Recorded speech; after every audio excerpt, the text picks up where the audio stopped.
इसके लिए काम करने वाला ऐसा अपना संगठन यह विश्व हिंदू परिषद है। तो बच्चों की शिक्षा की व्यवस्था है, पढ़ाई की व्यवस्था है। आज विश्व हिंदू परिषद ऐसे सैकड़ों विद्यालय चलाता है। अपने राजस्थान में भी लगभग 200 से ज्यादा विद्यालय यह विश्व हिंदू परिषद चलाती है और पूर्ण देश भर में अन्य सैकड़ों विद्यालय हम चलाते हैं।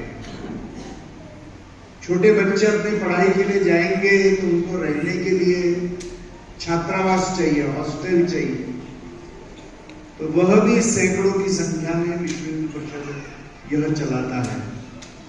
अस्पताल चलाता है, रोजगार की भी व्यवस्था करता है। ऐसे हजारों लोगों को हर वर्ष विश्व हिंदू परिषद रोजगार की भी व्यवस्था करता है और इसलिए अपने हिंदू समाज का दुख कष्ट कम होना चाहिए, इसके लिए एक बहुत बड़ा प्रयत्न विश्व हिंदू परिषद कर रही है।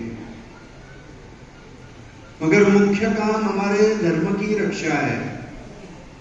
हम सब लोग भगवान बिरसा मुंडा जी का नाम जानते हैं। तो भगवान बिरसा मुंडा जी को एकदम जब वो छोटे से थे तो स्कूल में एडमिशन देने के लिए जबरन ईसाई बनाया गया। उनको पता ही नहीं था आपने को ईसाई बनाया करके। वो थोड़े से बड़े हो गए तो उनको पता चला, रे मेरा तो धर्म बदल दिया और मुझे तो ईसाई नहीं रहना है। और इसलिए फिर उन्होंने स्वयं पुनः हिंदू धर्म में प्रवेश किया। उन्होंने रामायण का अभ्यास किया, महाभारत का अभ्यास किया। वहां एक संत थे झारखंड में, उनसे उन्होंने दीक्षा ली। उन्होंने जनेऊ भी धारण किया, भगवान बिरसा मुंडा जी। और फिर अपनी पढ़ाई वगैरह करते हुए उनको यह ध्यान में आया कि मेरे अनेक भाई बहनों को यह जबरन ईसाई बना रहा है। तो उस समय ब्रिटिशों का राज था। जैसे गोविंद गुरुजी ने राजस्थान में एक बहुत बड़ा आंदोलन यहाँ पर ब्रिटिशों के विरुद्ध भी चलाया, नशा मुक्ति के लिए भी बहुत बड़ा काम किया।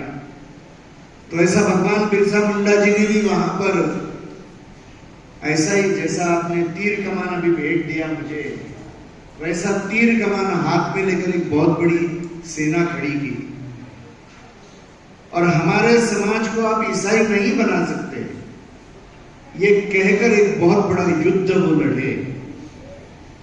अनेक वर्षों तक युद्ध हुआ, मगर दुर्भाग्य से एक दिन वो पकड़े गए और फिर ईसाइयों की जेल में उनको बहुत यातनाएं दी गई, उनको बहुत कष्ट दिया गया और ईसाइयों के ही जेल में उनकी मृत्यु हो गई, उनका बलिदान हो गया।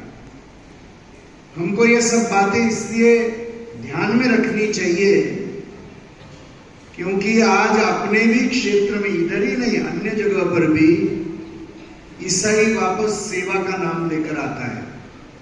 जैसा उस समय भी वो कहते हैं आपको पढ़ाई करनी है, आपको दवा चाहिए तो अपना धर्म छोड़ दो, ऐसा कहकर वो अपने भोले भाले हिंदू समाज को बहकाते हैं।